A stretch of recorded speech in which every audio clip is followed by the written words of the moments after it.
বিরোধী নেতা রাহুল গান্ধী নেতৃত্বে সোমবার দেশ জুড়ে বেকারত্বের ইস্যুতে যন্তর মন্তরে বিক্ষোভ প্রদর্শন করে ভারত জোটের ছাত্র সংগঠনগুলো। জাতীয় শিক্ষানীতি বা এনইপি এবং নিয়োগ সংক্রান্ত ইউজিসির প্রস্তাবিত নির্দেশিকা প্রত্যাহার এবং ছাত্র ইউনিয়ন পুনরুদ্ধারের দাবিতে হয় এই বিক্ষোভ। দেশের সবচেয়ে বড় সমস্যা হল কর্মসংস্থান এবং সরকার এই বিষয়ে নীরব। দেশের শিক্ষা ব্যবস্থা ধ্বংস করছে আরএসএস এবং ভবিষ্যতে কেউ চাকরি পাবে না।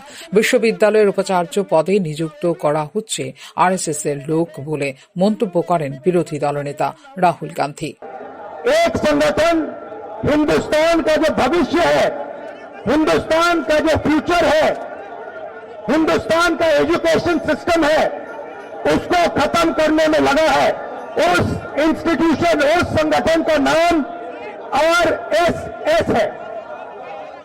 भाइयों बहनों, सच्चाई है कि अगर हमारा शिक्षा का सिस्टम उनके हाथों में चला गया, जो आस्ते आस्ते जा रहा है, तो ये देश बर्बाद हो जाएगा। इस देश में किसी को रोजगार नहीं मिलेगा और ये देश खत्म हो जाएगा। तो मुझे बहुत खुशी है कि सारे के सारे स्टूडेंट्स ऑर्गेनाइजेशन आज यहाँ हैं, क्योंकि आपकी जिम्मेदारी बनती है कि देश के स्टूडेंट्स को बताया जाए कि आज हिंदुस्तान की यूनिवर्सिटीज के सारे वाइस चांसलर आरएसएस नॉमिनेटेड है और आने वाले समय में स्टेट यूनिवर्सिटीज के वाइस चांसलर आरएसएस के नॉमिनेशन से बनेंगे।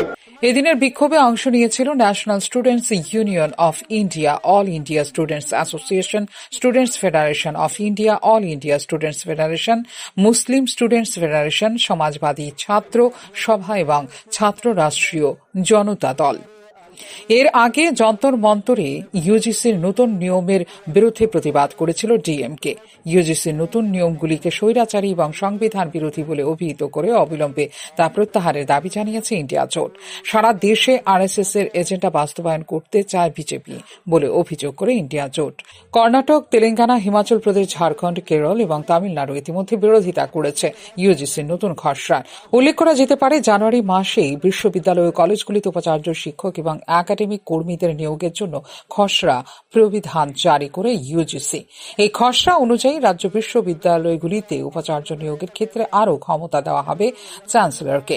এই পদক্ষেপ রাজ্যগুলির অধিকার এবং যুক্তরাষ্ট্রীয় শাসন ব্যবস্থার পরিপন্থী বলে অভিযোগ বিরোধীদের। প্রায়শই গভর্নর সাধারণত হয়ে থাকেন উপাচার্য বা চ্যান্সেলর, আর রাজ্যপাল হলেন কেন্দ্রীয় সরকারের প্রতিনিধি। এই কারণেই খসড়ার বিরোধিতা করেছে বিরোধী দলগুলো। এখন উচ্চশিক্ষা প্রতিষ্ঠানে সহকারী অধ্যাপক হওয়ার জন্য ইউজিসি নেট পরীক্ষায় উত্তীর্ণ হওয়ার প্রয়োজন হবে না। সহকারী অধ্যাপক পদে নিয়োগের জন্য সংশ্লিষ্ট বিষয়ে নেট যোগ্যতা থাকা আবশ্যক হবে না বলে উল্লেখ করা হয়েছে নতুন খসড়া নীতিতে।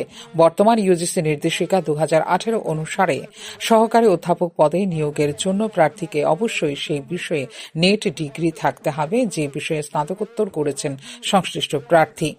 নতুন নির্দেশিকায় প্রার্থীদের পিজি ছাড়া অন্যান্য বিষয়ে নেট করার স্বাধীনতা রয়েছে।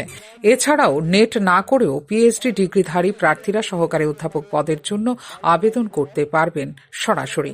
খসড়া নির্দেশিকা অনুসারে যে কোনো উচ্চশিক্ষা প্রতিষ্ঠানের উপাচার্য হতে হলে প্রার্থীর 10 বছরের শিক্ষকতার অভিজ্ঞতা থাকা প্রয়োজন হবে না। আর নিজ নিজ ক্ষেত্রের বিশেষজ্ঞ যাদের সিনিয়র স্তরে কাজ করার 10 বছরের অভিজ্ঞতা আছে এবং ভালো রেকর্ড আছে তারা হতে পারবেন উপাচার্য।